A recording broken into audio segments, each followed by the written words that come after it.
Shalom, shalom, shalom, shalom, shalom, bien-aimés. Bienvenue à ce rendez-vous. Merci déjà pour ceux qui vont se connecter, surtout pour ceux qui vont partager ce direct. Il est important de toujours partager parce que ça pourrait sauver une personne.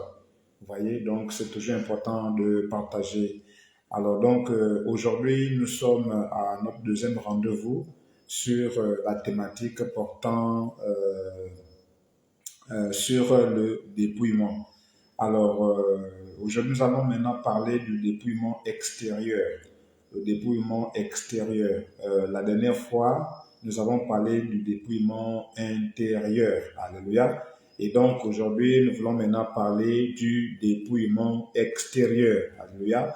Le dépouillement du corps. Alléluia. Alors, nous allons donc rapidement rappeler ce que nous avons dit dimanche dernier à propos du dépouillement intérieur.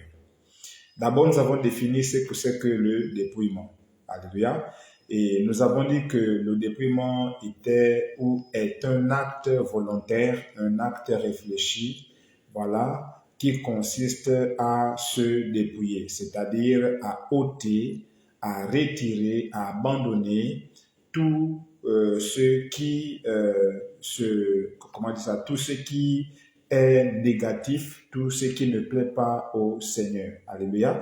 C'est cela que nous avons dit à propos donc du dépouillement. C'est l'acte de de se dépouiller. Et donc se dépouiller veut dire ôter, enlever, se séparer, abandonner. Voilà, tout ce qui, bien sûr, ne glorifie pas le Seigneur. C'est ce que nous avons retenu à propos du dépouillement. Et nous avons dit de quoi devons-nous nous dépouiller, puisqu'il faut enlever ce qui ne plaît pas au Seigneur. Qu'est-ce qui ne plaît pas au Seigneur? Alors nous avons dit premièrement qu'il faut se dépouiller du vieil homme, alléluia. Et deuxièmement, nous avons dit qu'il fallait se dépouiller des parures ou ornements mondains. Amen, amen.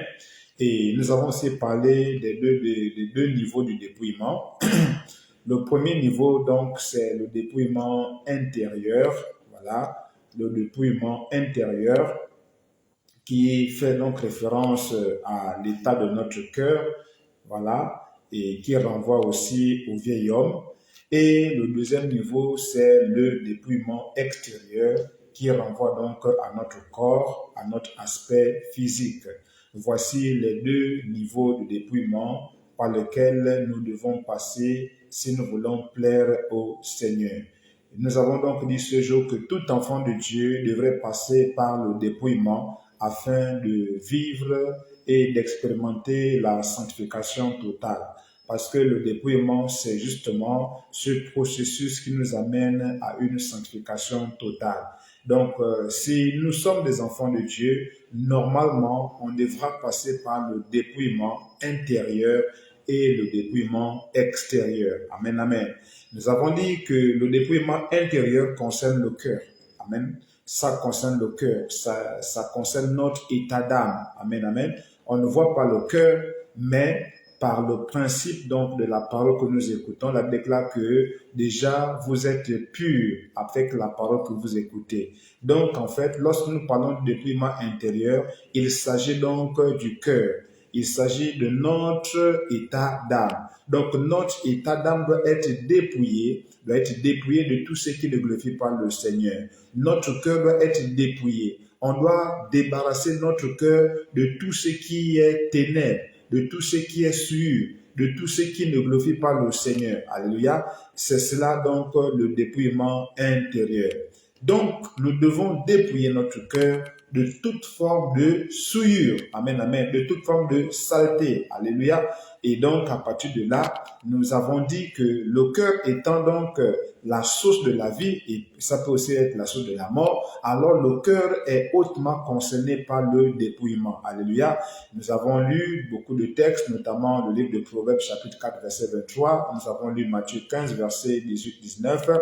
Et donc, nous avons compris que notre cœur, autrement dit, notre état d'âme, doit être dépouillé vraiment de tout ce qui est souillure, de tout ce qui est saleté, de tout ce qui est péché, afin que nous ayons une vie qui plaise au Seigneur. Amen, amen.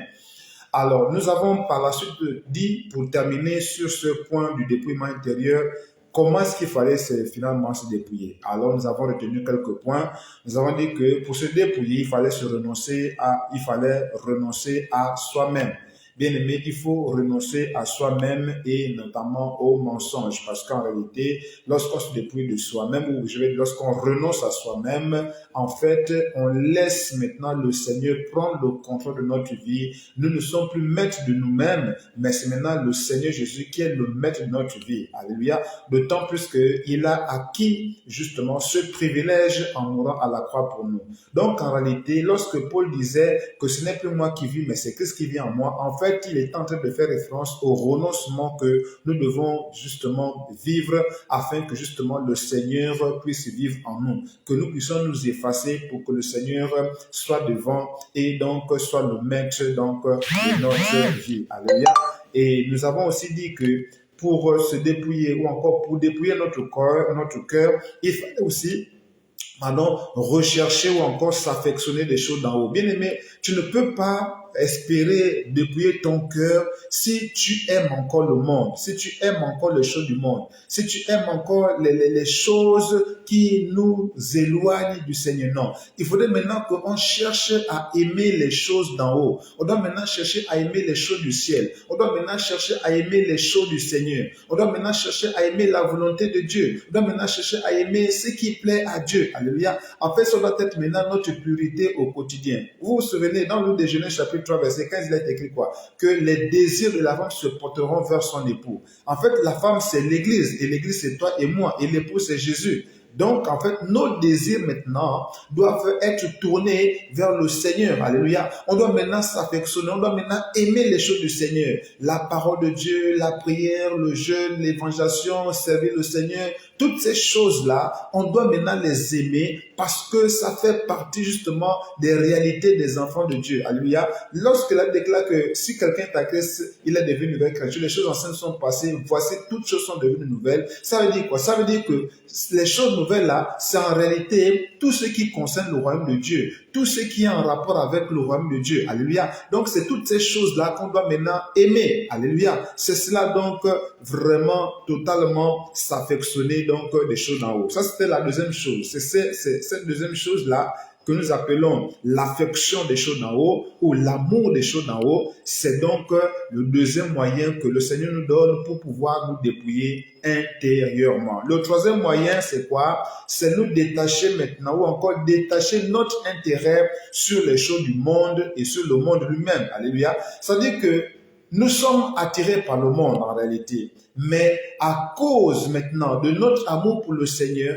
et parce que nous voulons maintenant totalement dépouiller notre cœur pour que notre cœur plaise au Seigneur, on doit donc maintenant détacher l'intérêt que nous avions sur le monde, l'intérêt que nous avions sur les choses du monde. On doit détacher cet intérêt-là pour porter cet intérêt-là maintenant sur donc le Seigneur. Alléluia. Parce qu'elle déclare que l'amour du monde est inimitié contre Dieu. Si nous aimons le monde et les choses qui sont dans le monde, bien aimé, cet amour-là fera en sorte que nous soyons ennemis avec le Seigneur. Parce qu'en réalité, notre cœur doit pouvoir aimer le Seigneur plus que tout. Alléluia. En fait, le Seigneur doit occuper toute la place dans notre cœur. Alléluia. C'est lui qui doit prendre sur les 100% par exemple, il doit avoir les 99%. Et le 1% qui reste, c'est pour les choses utiles, les choses naturelles que nous avons besoin. Alléluia. Donc ici, nous devons comprendre que nous devons vraiment détacher notre intérêt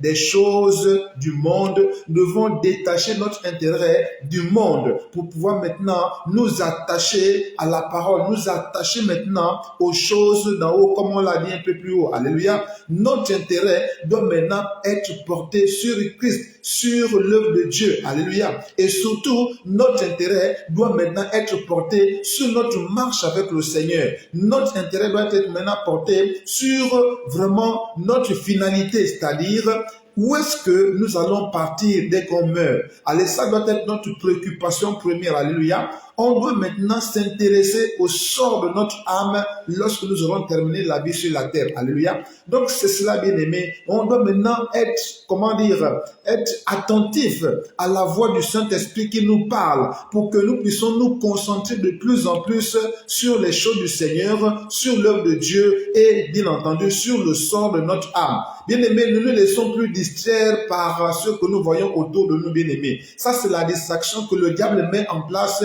pour amener les enfants de Dieu à être donc distraits et donc malheureusement à rater le ciel. Mais aujourd'hui, nous apprenons que nous devons détacher notre intérêt aux choses du monde. Alléluia. Nous devons être blasés. C'est ça, la bonne définition du mot blasé, c'est quoi? C'est être désintéressé, être dégoûté des choses du monde, pour plutôt être intéressé par les choses du Seigneur, par les choses du ciel. Alléluia. C'est cela, bien aimé, que nous devons donc comprendre. Et la dernière chose que nous devons comprendre, c'est que si nous voulons dépouiller notre cœur, alors nous devons chercher à grandir dans la connaissance, bien entendu, de la vérité. On doit chercher à grandir dans la connaissance de la vérité. Or, nous savons que la vérité, c'est Christ. Alléluia. Donc, on doit chercher à grandir dans la connaissance de Christ. Pourquoi? Parce qu'il est écrit que vous connaîtrez la vérité et la vérité vous affranchira. La vérité vous libérera. Alléluia.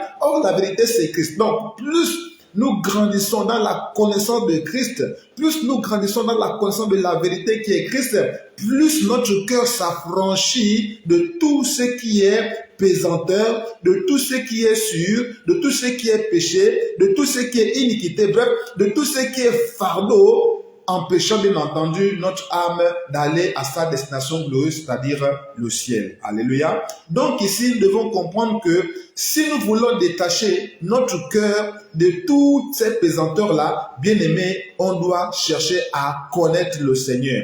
Et pour connaître le Seigneur, ce n'est que dans sa parole. Donc on doit méditer la parole de Dieu. On doit vraiment lire la Bible. Alléluia. On doit questionner le Seigneur dans nos temps de prière. Alléluia. On doit demander à Dieu dans nos temps de prière de se révéler à nous, de nous faire connaître sa parole, de nous faire connaître les révélations qui se cachent derrière sa parole. Parce que la révélation de la parole de Dieu dans notre esprit nous éclaire et nous montre justement comment nous devons marcher pour plaire au Seigneur. Donc, voici un peu en gros ce que nous avons dit à propos du dépouillement intérieur, donc le dépouillement du cœur.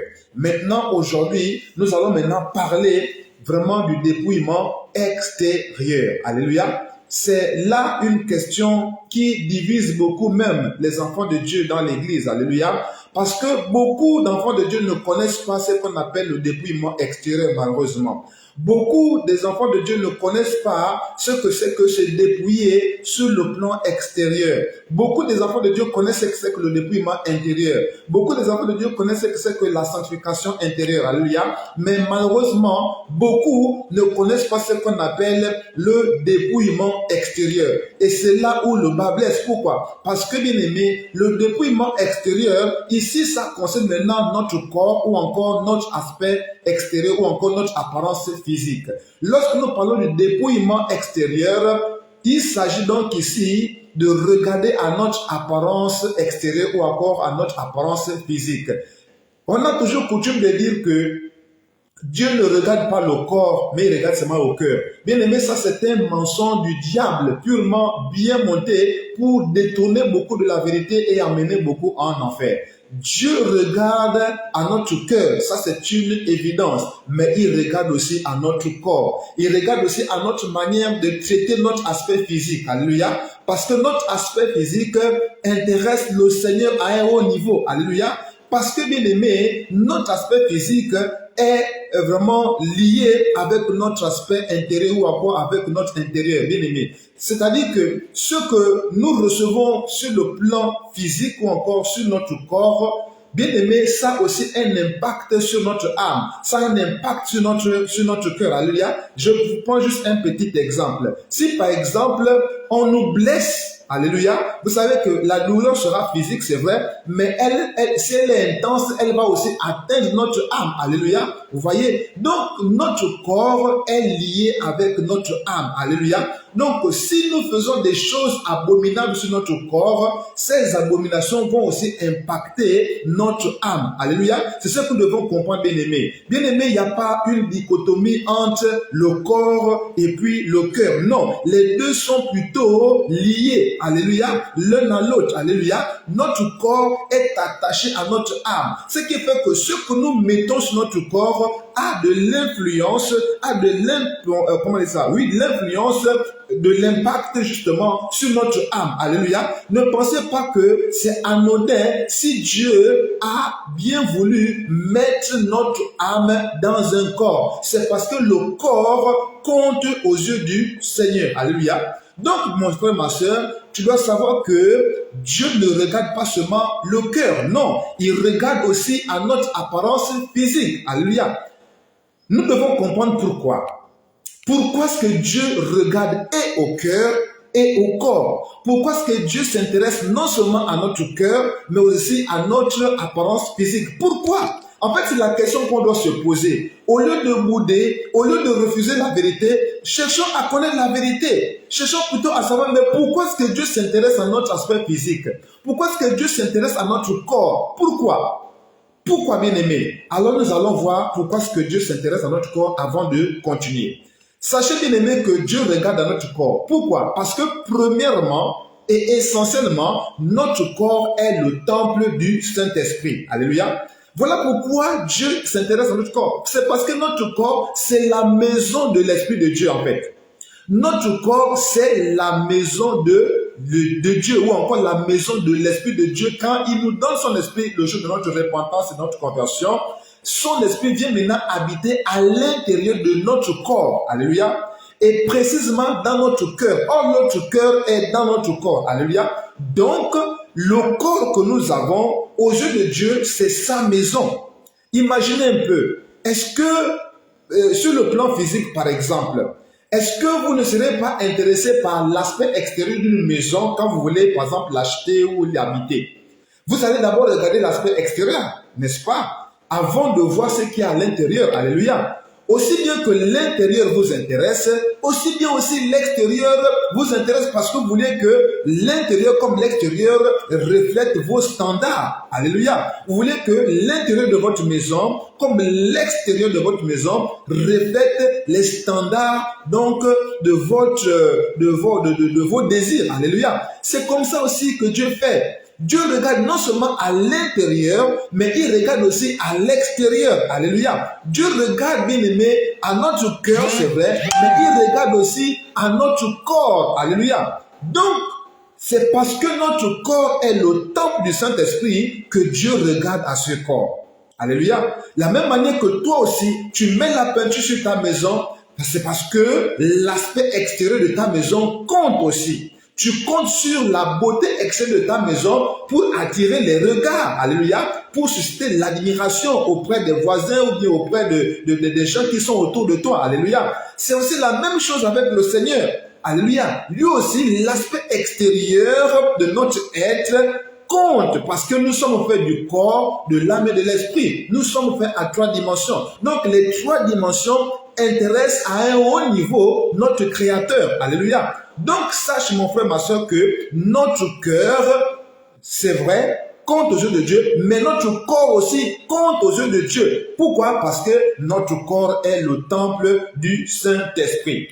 Alors, comme notre corps est le temple du Saint-Esprit, il revêt alors ce qu'on appelle la sacralité. Alléluia. Je reprends parce que la place là est très très importante.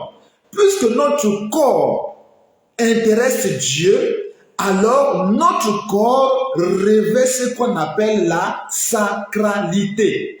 La sacralité suscite l'intérêt de Dieu au point de nous demander d'offrir notre corps en sacrifice. Alléluia. C'est peut-être un peu flou, mais je vais encore redire ceci. Notre corps intéresse Dieu. Pourquoi? Parce que notre corps revêt ce qu'on appelle la sacralité. Comme notre corps a ce qu'on appelle la sacralité, alors Dieu va nous demander de le lui offrir en sacrifice, selon le livre de Romains chapitre 12, verset 1. Romains 12, verset 1 dit quoi? Romains 12 nous dit d'offrir notre corps en sacrifice. Il dit, offrez votre corps comme un sacrifice vivant, saint, agréable. Ce qui sera de votre part un culte raisonnable. Alléluia. Donc, notre corps, parce qu'il intéresse Dieu, alors acquiert ce qu'on appelle la sacralité. Vous savez, bien aimé, on offre en sacrifice que ce qui est sacré, que ce qui est précieux, que ce qui a de la valeur. Alléluia. Et on offre cela à Dieu. Donc, si on doit offrir notre corps à Dieu, il faudrait que notre corps ait ce qu'on appelle la sacralité. Il faudrait que notre corps soit précieux. Il faudrait que notre corps ait de la valeur. Or, si notre corps est souillé, à ce moment-là, il va perdre de sa valeur. Alléluia. Ce qui donne de la valeur à notre corps, c'est lorsqu'il est gardé propre, c'est lorsqu'il est gardé sain, c'est lorsqu'il est gardé propre. Alléluia. C'est la même chose aussi, bien aimé, avec les choses que nous avons dans la vie. Bien aimé, si par exemple tu as une voiture et qu'elle est maintenant cassée, elle est maintenant bousillée, la carrosserie est maintenant défectueuse, il y a maintenant la rouille, vous voyez que cette voiture-là ne sera plus vraiment précieuse. Vous serez tenté de la revendre. Alléluia. C'est la même chose avec le Seigneur. Notre corps, plus il est sacré, plus Dieu va nous le redemander. Alléluia. Parce que Dieu prend plaisir à recevoir les choses qui sont précieuses. Alléluia. Et ce qui rend précieux notre corps, je le répète encore, c'est le fait que nous le tenions loin de tout ce qui est souillure, loin de tout ce qui est malsain, loin de tout ce qui est impropre, loin de tout ce qui est saleté. Alléluia. Et donc ici, nous comprenons que finalement, la sacralité, c'est le caractère de ce qui est sacré, c'est-à-dire consacré, mis à part pour Dieu. Alléluia. C'est cela ce qu'on appelle la sacralité. Oui, mon frère, ma soeur, ton corps a une sacralité. Alléluia. Autrement dit, ton corps aux yeux de Dieu est sacré. Ton corps aux yeux de Dieu est précieux. Ton corps aux yeux de Dieu a de la valeur. Voilà pourquoi tu ne dois pas mettre n'importe quoi sur ton corps. Tu ne dois pas mettre n'importe quoi sur ton corps. Pourquoi? Parce que ton corps a de la valeur aux yeux de Dieu. Et parce que Dieu te le demande en sacrifice. Et Dieu ne pourra jamais recevoir ton corps en sacrifice s'il n'est pas sacré, s'il n'est pas précieux, s'il n'a pas de la valeur. Et ce qui va donner de la valeur à ton corps, c'est le fait que tu le gardes propre, c'est le fait que tu le gardes loin de toute forme de souillure. Alléluia.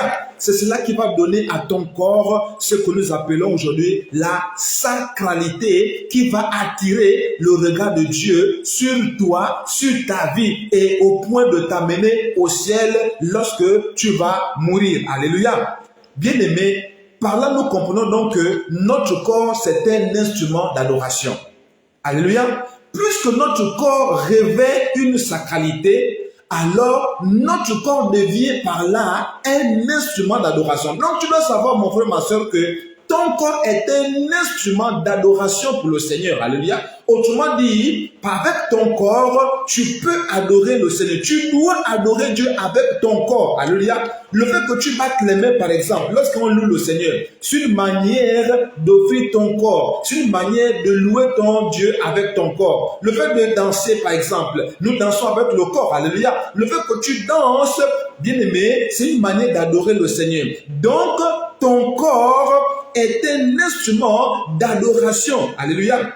C'est comme un ustensile, comment on appelle ça? C'est comme un ustensile, voilà, j'y parviens, un ustensile au temps du tabernacle, alléluia, parce que au temps du tabernacle, bien aimé, il y avait des ustensiles à l'intérieur qui permettaient au sacrificateur d'offrir, ou encore qui permettaient au sacrificateur de faire son culte, de rendre un culte à l'Éternel. En effet, bien aimé, dans le tabernacle, il y avait des ustensiles qui avaient une forte connotation spirituelle. Alléluia.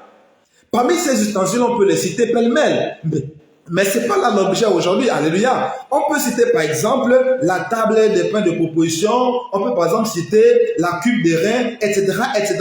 Toutes ces ustensiles qui étaient dans le tabernacle servaient au sacerdoce du souverain sacrificateur, alléluia. Donc toi aussi mon frère, ton corps est un instrument d'adoration.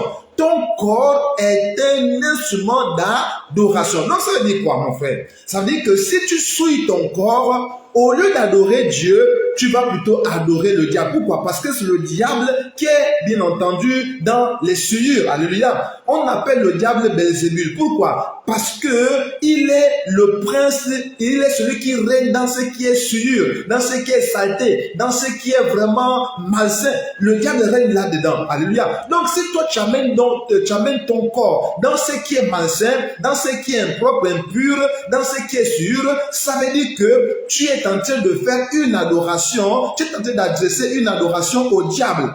Donc mon frère, tu dois savoir que ton corps est un instrument d'adoration. Alors, avec qui tu adores avec ton corps? Bien-aimé, qui tu adores avec ton corps? Tu adores Dieu ou bien tu adores le diable?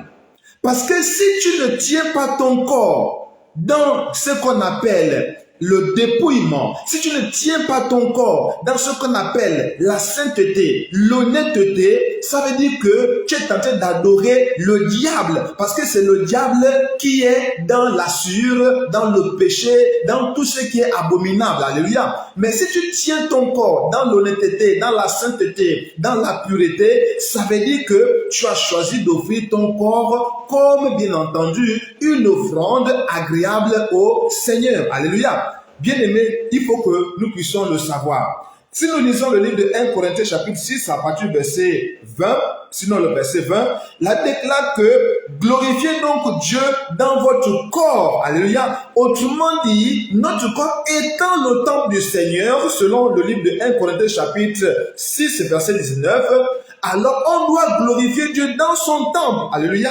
Autrement dit, Dieu doit trouver plaisir à notre corps. C'est-à-dire que lorsque Dieu voit notre corps, il doit être content, il doit être heureux. En fait, il doit être fier de nous. Pourquoi? Parce que on le garde propre, on le garde loin de souillure, on le garde dans l'honnêteté, dans la sainteté. C'est ce qui glorifie donc le Seigneur. Pour nous résumer à ce niveau, on doit donc dire ceci. Lorsque nous parlons du dépouillement du corps, lorsque nous parlons du dépouillement extérieur, nous sommes en train de faire référence donc au dépouillement de l'aspect physique de notre être. Alléluia. On doit donc garder notre corps bien-aimé dans ce qu'on appelle la sainteté, la pureté. Alléluia. Notre corps, c'est donc une offrande qui doit être consumée par le Saint-Esprit. Voilà le sens de crucifier la chair dont parlait Paul bien-aimé. Paul nous disait, crucifier la chair. Alléluia. On doit crucifier la chair. À quel moment crucifie-t-on la chair? On crucifie la chair lorsque nous gardons notre corps dans la sainteté, dans la pureté, lorsque nous éloignons notre corps de tout ce qui est souillure. Alléluia. Bientôt, nous allons voir quelles sont ces choses-là qui souillent notre corps. Mais nous voulons d'abord comprendre pourquoi est-ce que Dieu tient absolument à ce que notre corps soit dépouillé. On l'a compris maintenant. Si Dieu veut que notre corps soit dépouillé, c'est parce qu'il regarde dans ce corps, parce que ce corps, c'est le temple de son esprit. Alléluia. Et parce que ce corps révèle ce que nous avons appelé la sacralité. Alléluia. Voilà pourquoi, bien-aimé, Dieu veut que nous puissions garder notre corps dans la sainteté. Dieu veut que nous puissions dépouiller notre corps de tout ce qui est saleté, de tout ce qui est souillure, de tout ce qui est vraiment abomination. On doit enlever ça de notre corps. On doit enlever ça de notre être. On doit se débarrasser de ça. On doit jeter cela pour garder notre corps propre, notre corps pur, notre corps saint, notre corps vraiment agréable au Seigneur. Alléluia. C'est cela, bien-aimé, qu'on doit comprendre aujourd'hui. En réalité, mon frère, ma soeur, si je dois résumer ce que je suis en train de dire en un seul mot, je vais seulement dire ceci. Notre corps doit être un seul mot, naturel. Voilà le mot qui va résumer ce que je suis en train de dire aujourd'hui. Nous devons rester naturels, des ongles des orteils jusqu'à nos cheveux de la tête. On doit rester naturel. Voilà ce que je veux dire, mon frère, ma soeur. Voilà en résumé ce que nous voulons dire à propos du dépouillement extérieur, du dépouillement du corps. Dieu veut que nous soyons naturels. Des ongles des orteils jusqu'aux cheveux de notre tête, on doit rester naturel. Voilà, bien aimé, ce qu'on doit comprendre. D'autre part, notre corps a ce qu'on appelle la vertu de se spiritualiser. Qu'est-ce que cela veut dire, mon frère, ma soeur? Notre corps a aussi la vertu de se spiritualiser. Nous avons d'abord dit tout à l'heure que notre corps a ce qu'on appelle une vertu appelée la sacralité, c'est-à-dire le caractère précieux, sacré, valeureux. Alléluia. Maintenant, cette fois-ci, notre corps a une vertu qu'on appelle la spiritualité. Alléluia. Autrement dit, notre corps a la capacité de se spiritualiser, autrement de devenir spirituel. Amen, amen. Voilà pourquoi notre corps intéresse le Seigneur. Voilà pourquoi Dieu veut que nous puissions tenir notre corps dans la sainteté, dans l'honnêteté. Pourquoi? Parce que notre corps a la vertu de se spiritualiser ou encore de partir du corps animal au corps spirituel. Alléluia. Bien aimé, tu dois savoir que lorsque nous naissons, en fait, nous naissons avec un corps animal. Alléluia. Tout homme qui naît sur la terre, quand je dis tout homme, c'est-à-dire homme avec grand H, alléluia, tout homme qui naît sur la terre a un corps animal. Mais ce qui est bien, c'est quoi? C'est que Dieu avait déjà prévu le processus de transformation de ce corps-là, de corps animal en corps spirituel. Donc Dieu regarde à cela. Donc quand Dieu nous demande de nous dépouiller sur le plan physique, sur le plan corporel, sur notre aspect physique, c'est parce qu'il sait que notre corps a la capacité de devenir spirituel. Autrement dit, si nous ne nous dépouillons pas sur le plan corporel, si nous ne nous dépouillons pas sur l'aspect extérieur, on ne peut plus permettre, ou encore on ne va plus pouvoir donner la possibilité à notre corps de devenir spirituel. Il risque de demeurer animal jusqu'à la fin. Alléluia. Donc pour avoir, ou encore pour donner la chance, comme on dit entre griffes, pour donner la possibilité à notre corps de devenir spirituel, alors il y a un moyen que Dieu a prévu, c'est celui de se dépouiller. On doit donc se dépouiller. Sur le plan physique, on doit dépouiller notre corps de tout ce qui est sûr pour donner à notre corps la possibilité de se spiritualiser. Alléluia.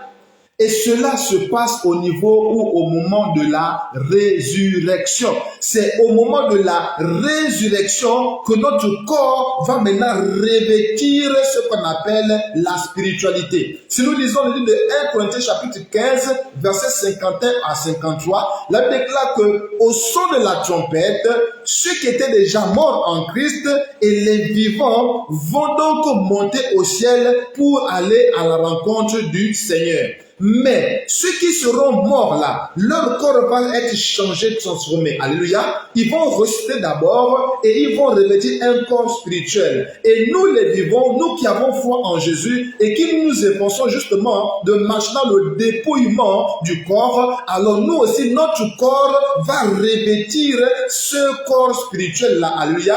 On va partir du corps animal pour maintenant devenir un corps spirituel. Alléluia.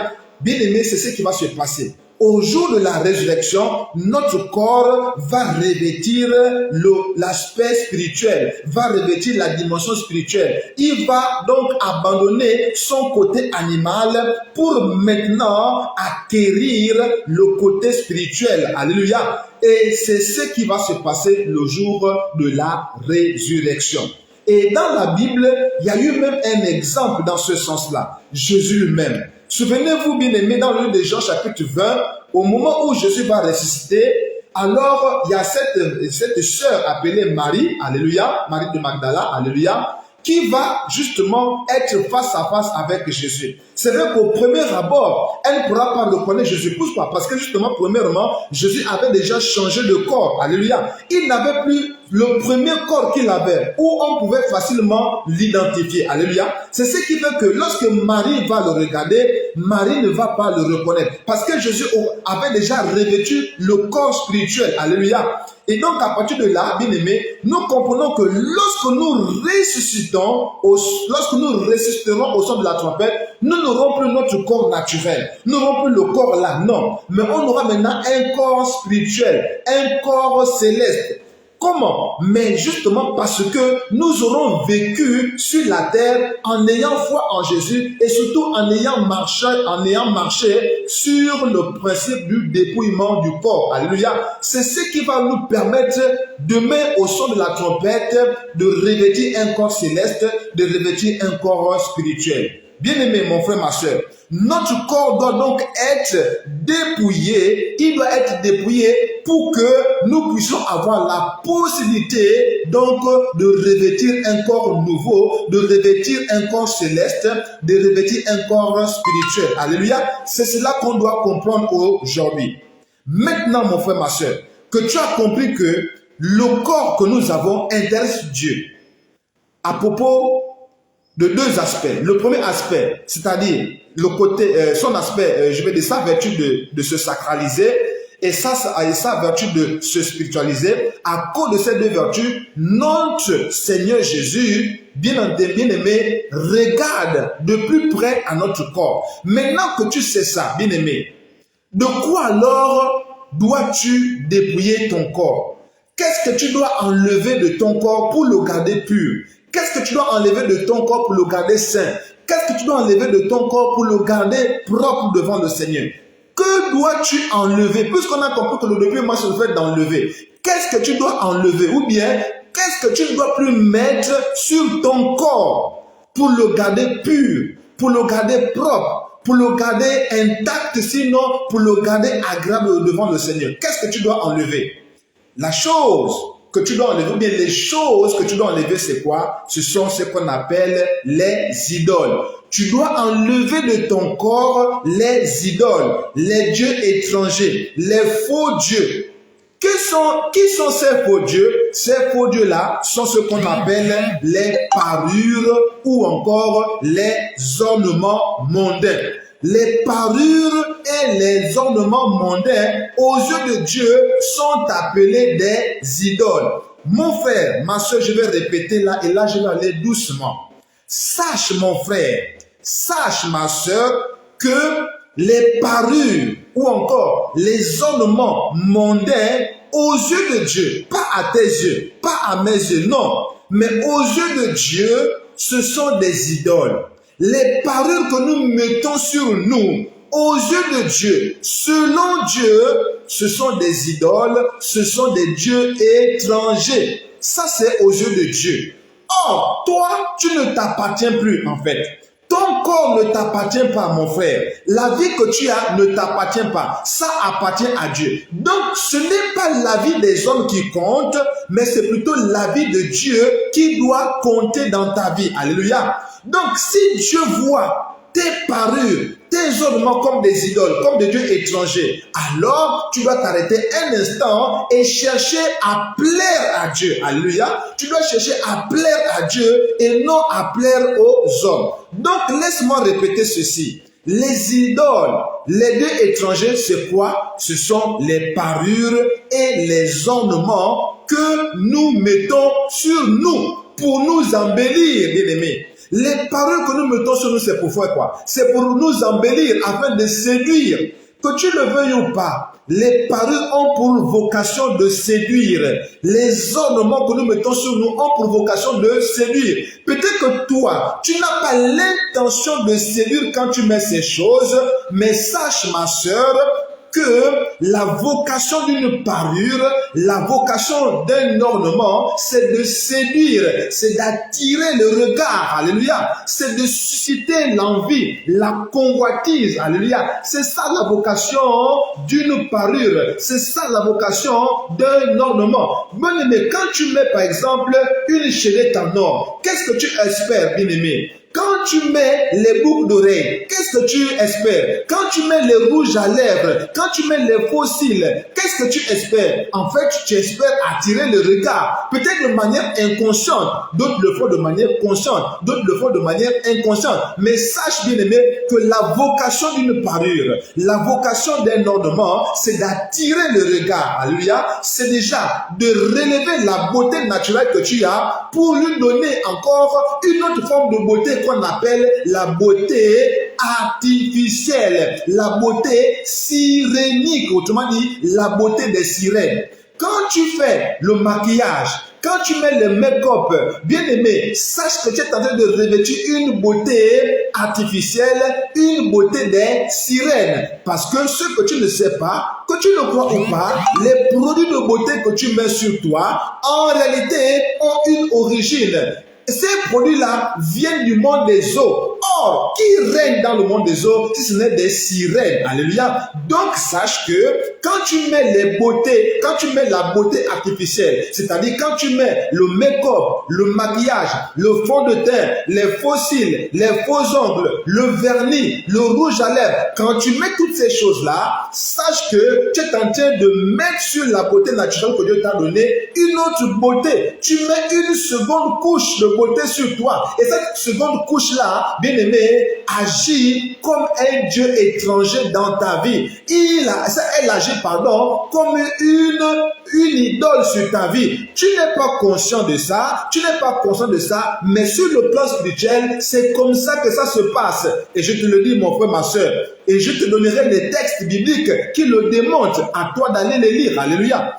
Regardons par exemple un premier texte comme le livre de Genèse, chapitre 35, versets 1 à 5. Je vais lire, bien aimé, pour que tu sois vraiment devant la vérité. Pour que tu ne dises pas, non, je ne savais pas. C'est écrit où? Puisque nous avons déjà l'habitude de toujours dire, c'est écrit où? Même lorsqu'on vous présente un texte biblique, lorsqu'on vous donne des références, vous trouverez toujours le moyen de nier ou encore le moyen de refuser la vérité. Mais laisse-moi te dire que les idoles, les faux dieux, aux yeux de Dieu, c'est quoi? Ce sont les parures que nous mettons. Ce sont les ornements que les femmes en général, en majorité, ce sont les femmes qui mettent un peu ces choses-là. Les hommes aussi suivent déjà le pas, malheureusement. Donc, aux yeux de Dieu, les parures, les ornements, aux yeux de Dieu, je le répète, sont vus, perçus comme des idoles, comme des dieux étrangers. Lisons juste un texte. Alléluia.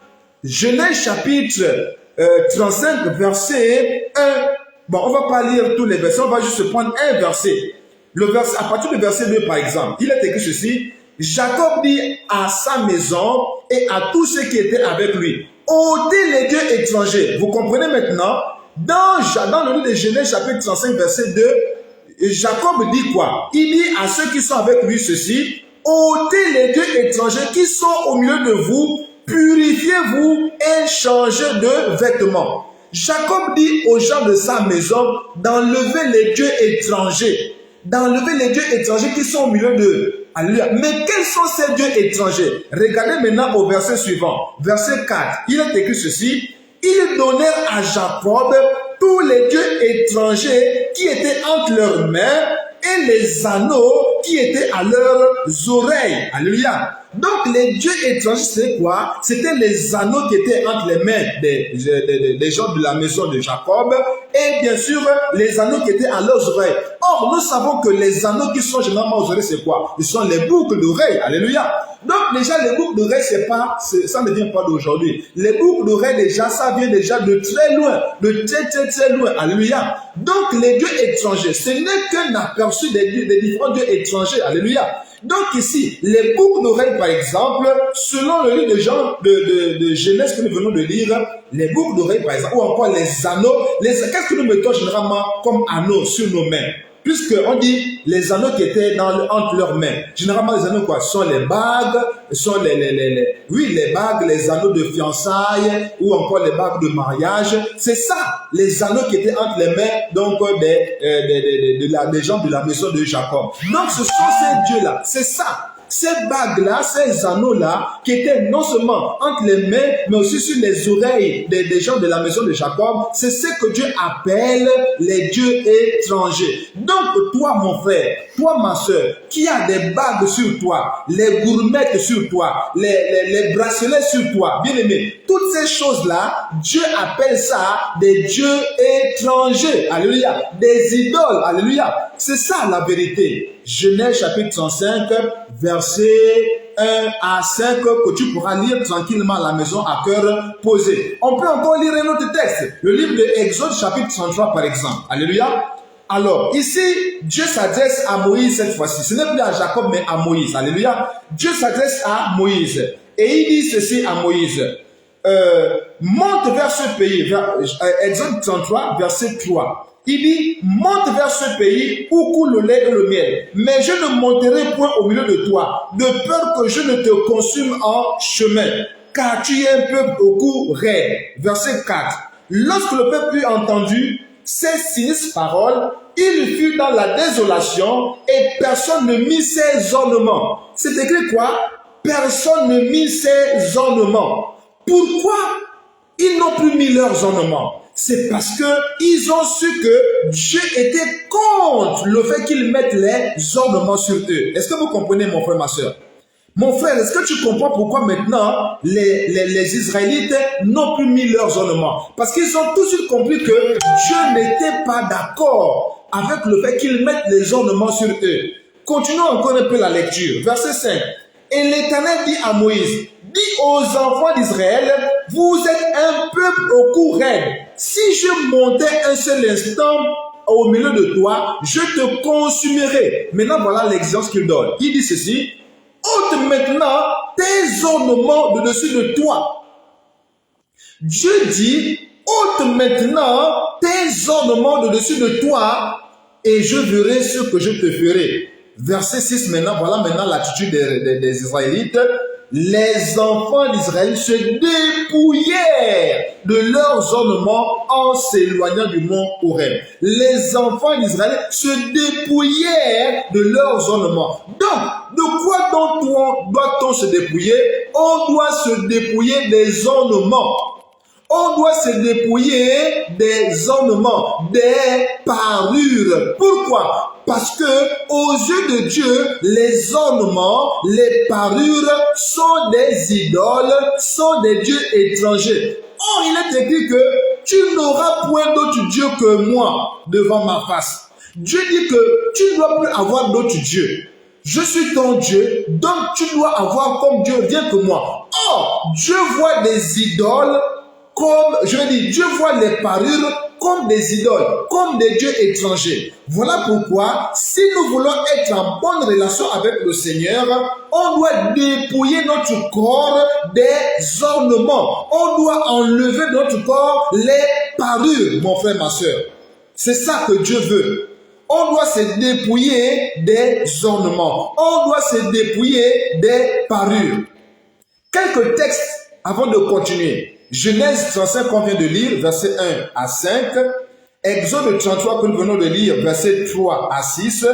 Lévitique 19, verset 28. Deutéronome 15, verset 16 à 17.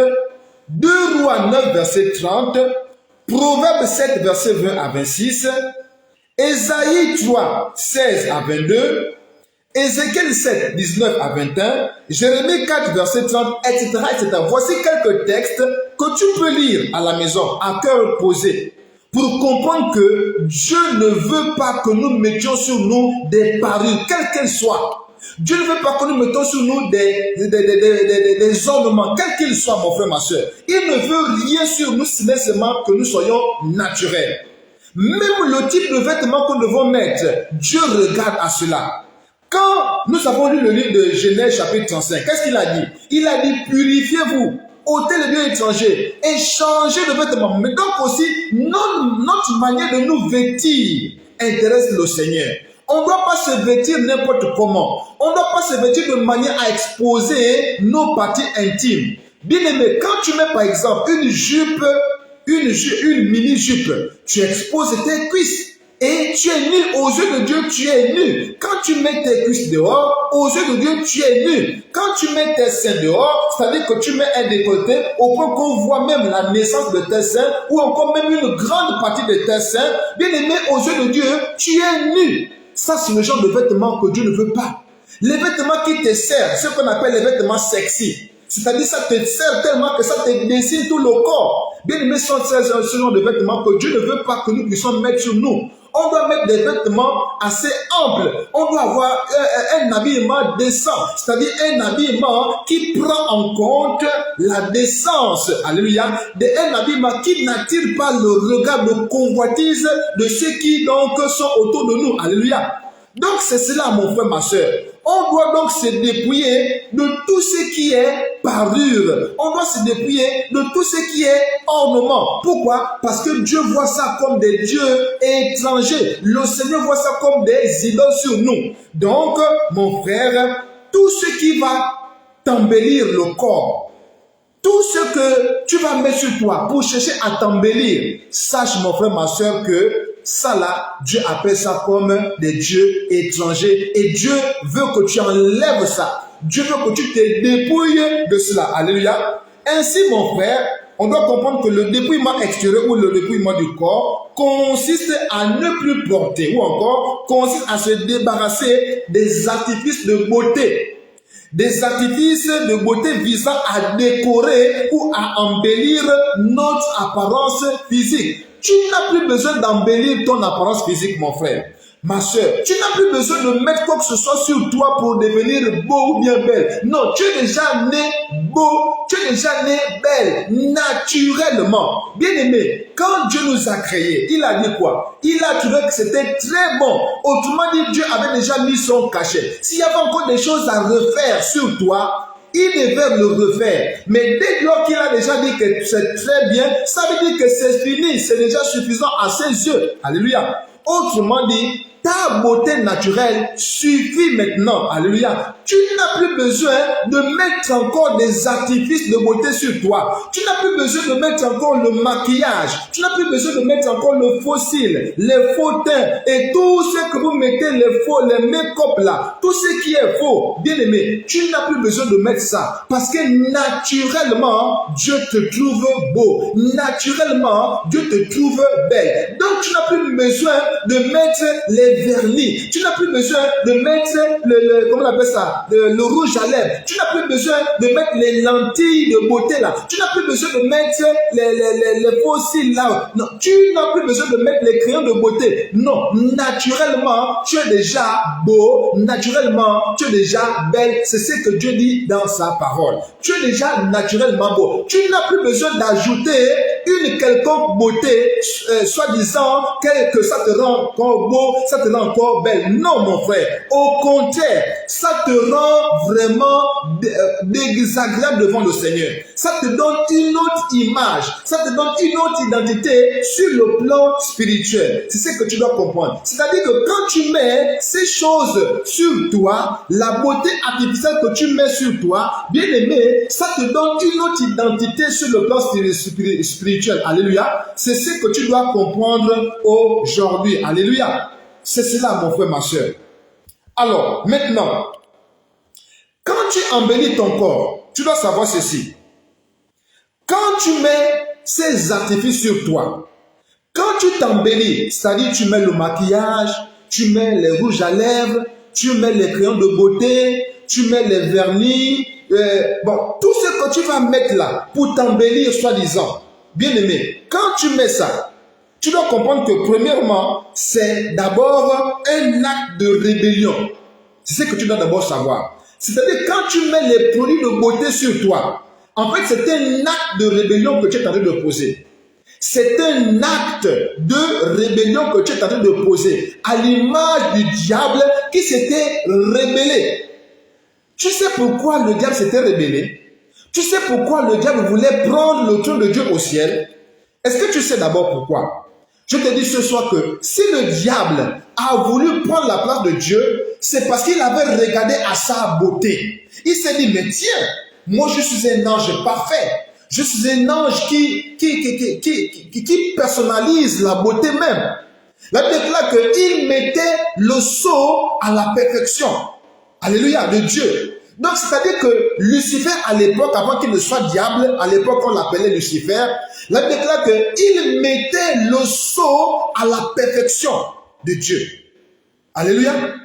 C'est lui qui mettait le sceau de la perfection de Dieu. Alléluia. C'est-à-dire que lorsqu'on regardait Lucifer, la beauté de Lucifer là, ça faisait penser à la perfection de Dieu. C'est ce que ça veut dire. Alléluia. Donc tu vois que quand le diable a vu ça, il s'est dit, mais tiens, mais si déjà je mets le sceau à la perfection de Dieu, donc ça veut dire que je peux prendre la place de Dieu. Mais maintenant, qu'est-ce qui l'a amené à avoir cet état d'âme? Qu'est-ce qui l'a amené ce sentiment-là? Qu'est-ce qui a suscité cet orgueil en lui? C'est parce qu'en réalité, Lucifer, comme le dit son nom, c'était un ange de lumière. Et la lumière qui émanait de lui était sur le fait donc des pierres précieuses. Parce que Lucifer était un amas de prières précieuses. Alléluia. Donc c'est ce qui le faisait briller. Il était fait de pierres précieuses. Autrement dit, il était fait de bijoux pour avoir un langage terre à terre. Alléluia. Donc tu dois comprendre que lorsque tu mets les bijoux sur toi, tu es en train de ressembler à Lucifer. Et donc tu es en train de te rebeller aux yeux de Dieu. Tu es un rebelle aux yeux de Dieu. Quand tu mets les pierres précieuses sur toi, tu mets l'or sur toi, le diamant sur toi, les perles sur toi. Tu mets ça comme collier, comme bague, comme gourmette, comme chaînette et tout chaînette en or. Bien aimé, tu es en train de ressembler au diable. Parce que le diable était fait de prières précieuses qui l'ont fait monter l'orgueil au point de vouloir prendre la place de Dieu. C'est ce que tu es en train de faire, mon frère, ma soeur. Tu es en train de te révéler aux yeux de Dieu. Tu vas lire cette histoire dans le livre d'Ézéchiel chapitre 28, verset 12 à 18. Et aussi Ésaïe chapitre 14, verset 10 à 15. Là où le diable s'est révélé parce que quand il s'est vu vraiment beau, quand il s'est vu vraiment plein de lumière, alors il a pensé qu'il pouvait maintenant prendre la place de Dieu. Et ce qui le rendait beau, ce qui le rendait lumineux, c'était les pierres précieuses dont il était fait. Et les pierres précieuses que tu mets aujourd'hui, l'or que tu mets sur toi là, l'argent que tu mets sur toi là, les perles que tu mets sur toi là, bien aimé, ça te fait ressembler au diable. Et alors, ça te rend rebelle aux yeux de Dieu. Ça, c'est la première chose. La deuxième chose, c'est quoi? C'est que quand tu mets les ornements sur toi, quand tu mets les parures sur toi, quand tu mets tous ces produits de beauté sur toi, qu'est-ce que ça fait? En fait, c'est un acte de désobéissance que tu es en train de poser. C'est ce que tu dois comprendre. Et là, ça rappelle un peu aussi la désobéissance du peuple d'Israël dans le désert. Souviens-toi, bien aimé, dans le livre d'Exode chapitre 32, généralement, en fait, je peux lire tout le chapitre 32, alléluia, mais là, déclare que lorsque Moïse était parti sur la montagne, il a passé près de 40 jours là-bas et resté derrière, Aaron n'a pas pu supporter la pression du peuple. Et qu'est-ce qu'il a fait? Le peuple lui a demandé de leur fabriquer un veau d'or. Et donc, il a pris quoi? Il a pris tous les bijoux qui étaient au milieu du peuple. Les femmes ont donné leurs bijoux. En fait, toute personne qui avait des bijoux sur lui, toute personne qui avait de l'or sur lui, il a récupéré tout ça et c'est avec ça qu'il a fabriqué le veau d'or.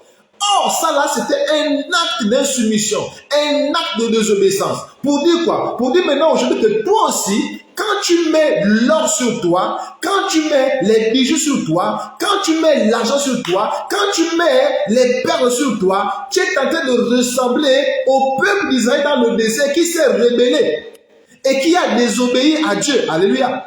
C'est ce que ça signifie, mon frère, ma soeur.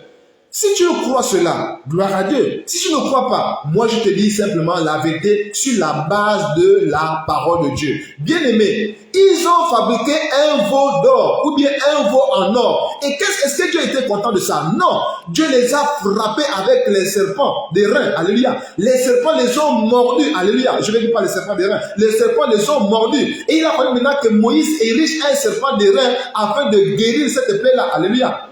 Ce serpent de reins qui a été érigé par Moïse était la préfiguration de Christ qui devait mourir à la croix. Alléluia. Donc, mon frère, ma soeur, Lorsque tu mets l'or sur toi, les chaînettes en or, les brumettes en or, les bagues en or, les bagues de fiançailles en or, en argent, en diamant, tout ça là, ou bien encore les bagues de mariage en or que nous mettons sur nous, voilà les dieux étrangers, voilà les idoles que nous mettons sur nous et nous attirons la colère de Dieu sur nous, bien-aimés.